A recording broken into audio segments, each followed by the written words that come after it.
اعوذ باللہ من الشیطان الرجیم بسم اللہ الرحمن الرحیم۔ حضرت ابو ذر رضی اللہ تعالیٰ عنہ کہتے ہیں کہ رسول اللہ صلی اللہ علیہ وآلہ وسلم نے فرمایا، قیامت کے دن زیادہ مال والے ہی نیچے ہوں گے، مگر جس شخص نے اپنے مال کو اس طرح اور اس طرح کیا، یعنی اللہ کے راستے میں خرچ کیا اور حلال طریقے سے کمایا۔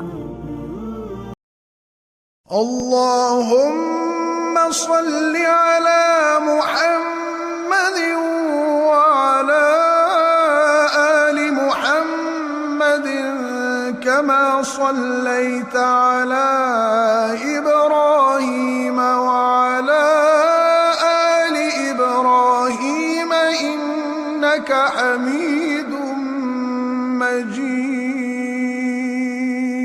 اللہم بارک علی محمد وعلی آل محمد كما بارکت علی ابراہیم وعلی آل ابراہیم انک حمید مجید۔